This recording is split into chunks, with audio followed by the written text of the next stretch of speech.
Badaun Meerut highway पर संभल जिले में गुन्नौर कोतवाली क्षेत्र में तेज रफ्तार बोलेरो ने सामने से आ रही बाइक को रौंद दिया।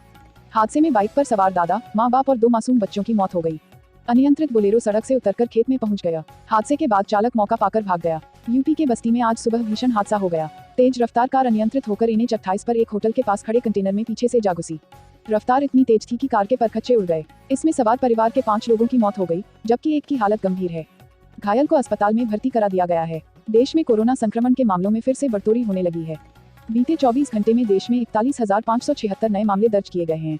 वहीं 491 लोगों की जान चली गई, जबकि 39,125 मरीज ठीक हुए हैं। ऐसा 5 दिन बाद हुआ है जब यह संख्या 40,000 के पार पहुंची है। इससे पहले आंकड़े 40,000 के नीचे थे। 5 अगस्त को 45,000 केस सामने आए थे। केरल में कोरोना के मामले लगातार बढ़ रहे हैं। यहां 23,500 मरीजों की रिपोर्ट पॉजिटिव आई है। 19,411 ठीक हुए और 116 की मौत हो गई। कोरोना संक्रमण की दूसरी लहर के बाद 15 अगस्त से खुल रहे स्कूलों में निजी स्कूल अपनी मनमानी से स्कूलों का संचालन नहीं कर सकेंगे। उत्तर प्रदेश सरकार की गाइडलाइन के अनुसार निजी स्कूलों को भी 50% क्षमता के साथ 2 पालियों में स्कूल संचालित कर पठन पाठन कराना होगा। प्रधानमंत्री मोदी ने कहा, पिछले कुछ वर्षों में सुधारों की श्रृंखला सभी समावेशी और व्यापक रही है। इन सुधारों का मार्गदर्शन करने वाले कारकों में से एक हमारे निजी क्षेत्र में विश्वास है।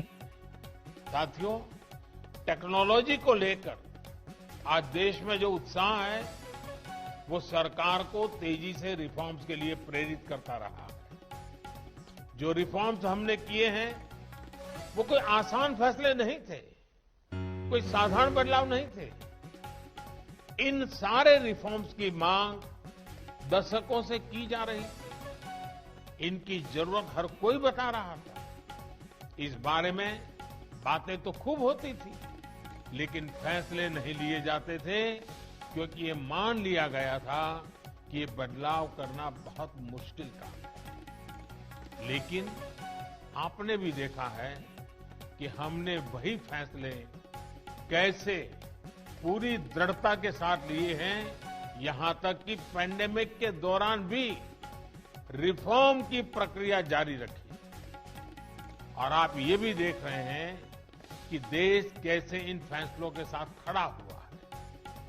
जैसे कॉमर्शियल कोल माइनिंग की शुरुआत की गई है, प्राइवेट सेक्टर पार्टिसिपेशन को खुलकर बढ़ावा दिया जा रहा है, डिफेंस सेक्टर में बड़े बड़े रिफॉर्म की शुरुआत की गई है, स्पेस और एटॉमिक सेक्टर जैसे एरियाज को प्राइवेट सेक्टर के लिए खोला गया है।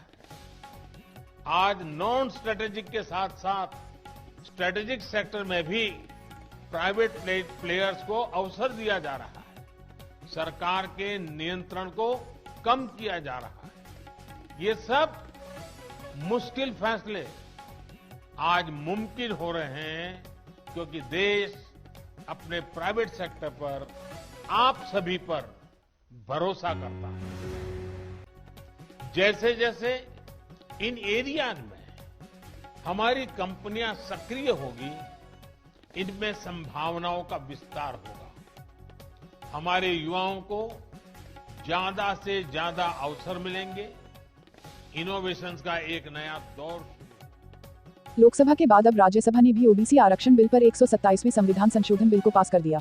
ओबीसी आरक्षण संशोधन विधेयक को राज्यसभा ने सर्वसम्मति से पारित किया। विपक्ष की एकता को और मजबूत बनाए रखने के लिए कांग्रेस की अंतरिम अध्यक्ष सोनिया गांधी खुद सियासी मैदान में उतरेंगी। इसके लिए सोनिया विपक्ष के कई बड़े नेताओं के संग बैठक भी करेगी। इनमें शरद पवार, उद्धव ठाकरे, इनके स्टालिन समेत कई अन्य वरिष्ठ नेताओं का नाम शामिल है। राष्ट्रीय स्वयंसेवक संघ के सह सरकार्यवाह दत्तात्रेय होसवाले ने स्पष्ट तौर से कहा कि संघ आरक्षण का पुरजोर समर्थक है और जब तक समाज का एक खास वर्ग असमानता का अनुभव करता है, तब तक आरक्षण जारी रखा जाना चाहिए। 1 साल के भीतर सभी टोल बूथ हटा लिए जाएंगे। टोल कलेक्शन जीपीएस के जरिए होने लगेगा, यानी टोल की रकम गाड़ियों पर लगी जीपीएस इमेजिंग के हिसाब से वसूल की जाएगी। इस सिस्टम में गाड़ी जितनी दूरी चलेगी, उसके हिसाब से गाड़ी वाले के अकाउंट या ई वॉलेट से टोल टैक्स अपने आप कट जाएगा। उत्तर प्रदेश में कोचिंग संस्थानों को भी खोलने की अनुमति दी गई है। सरकार ने कंटेनमेंट जोन के बाहर स्थित कोचिंग सेंटरों को खोलने की अनुमति दी है। कोचिंग संस्थानों कोरोना हेल्प डेस्क की स्थापना करना अनिवार्य होगा, साथ ही कोचिंग संस्थान अनिवार्य साप्ताहिक बंदी वाले दिन बंद रहेंगे। गाजियाबाद से 50,000 का वांछित अपराधी अफसरुन निवासी नई मंडी मुजफ्फरनगर को यूपीएसटीएफ की मुठभेड़ में लगी गोली। थाना साहिबाबाद क्षेत्र में हुई मुठभेड़। बदमाश के पास से तुर्की की निर्मित पिस्टल हुई बरामद। लूट और अपहरण जैसे 30 से ज्यादा संगीन मामले हैं दर्ज। गूगल इंटरनेट को यंग यूजर्स के लिए एक सिक्योर स्पेस बनाने के लिए अपनी पॉलिसी में सुधार कर रहा है। गूगल अब 18 साल से कम उम्र के यूजर्स को गूगल सर्च रिजल्ट से उनकी तस्वीरों को हटाने की रिक्वेस्ट करने देगा। यदि यंग यूजर इसके लिए अप्लाई करने में सक्षम नहीं है, तो उनके माता पिता या अभिभावक उनकी ओर से गूगल से रिक्वेस्ट कर सकते हैं। पहले देश के आईटी मंत्री का ट्विटर हैंडल निलंबित करने के बाद ट्विटर ने कांग्रेस सांसद राहुल गांधी के ट्विटर अकाउंट को अस्थायी रूप से निलंबित कर दिया। अब कांग्रेस ने दावा किया है कि रणदीप सुरजेवाला समेत 5 बड़े कांग्रेस नेताओं के हैंडल ट्विटर द्वारा लॉक कर दिए गए हैं। राजधानी दिल्ली एक बार फिर शर्मसार हुई है। पूर्वी दिल्ली के मयूर विहार इलाके में पड़ोस में रहने वाले शख्स ने 6 साल की मासूम बच्ची के साथ दुष्कर्म किया है। बच्ची की हालत गंभीर बताई जा रही है, जिसे अस्पताल में भर्ती कराया गया है, जहां उसका इलाज चल रहा है। इस मामले में पुलिस ने एक आरोपी को हिरासत में लिया है। भारत की अध्यक्षता में संयुक्त राष्ट्र सुरक्षा परिषद की बैठक में दक्षिण चीन सागर पर अपने दावों को लेकर अमेरिका की कड़ी आलोचना का सामना करने वाले चीन ने कहा कि विश्व निकाय की उच्चाधिकार प्राप्त इकाई विवादास्पद मुद्दे पर चर्चा करने का उपयुक्त स्थान नहीं है। अपराधियों पर लगाम कसने में लखनऊ पुलिस कमिश्नरेट यूपी में नंबर 1 है। लखनऊ पुलिस कमिश्नरेट ने यह मुकाम सिर्फ 4 पुलिस कमिश्नरेट में ही नहीं बल्कि यूपी के 5 बड़े शहरों में हासिल किया है। लखनऊ पुलिस कमिश्नरेट ने अपराधियों द्वारा अवैध रूप से कमाई गई करीब 350 करोड़ से ज्यादा की संपत्ति को जब्त कर उनकी कमर तोड़ दी है और 1104 अपराधियों के खिलाफ गैंगस्टर की कार्रवाई कर उन्हें सलाखों के पीछे पहुंचाया। इसरो ने एक और इतिहास रच दिया है। आजादी के जश्न की तैयारियों के बीच भारतीय अंतरिक्ष अनुसंधान संगठन ने अंतरिक्ष में भारत की सबसे तेज आंखें तैनात कर दिया है। अंतरिक्ष केंद्र से आज सुबह 5:43 पर GSLV-F10 के जरिए धरती पर निगरानी रखने वाले उपग्रह EOS-3 का प्रक्षेपण किया गया। उत्तर प्रदेश में पुलिस महानिदेशक स्तर के 6 सीनियर अफसरों के ट्रांसफर किए गए। कल देर रात जारी की गई ट्रांसफर सूची में लंबे समय से मानवाधिकार आयोग उत्तर प्रदेश में तैनात DG गोपाल लाल मीणा को पुलिस महानिदेशक CBCID उत्तर प्रदेश लखनऊ की शाखा में भेजा गया है। इसी तरीके से लंबे समय से विशेष जांच शाखा में तैनात RP सिंह को DJ पर ट्रेनिंग में तैनाती दी गई है। Please subscribe Aviral Times for latest news update and press the bell icon to get all the latest video updates.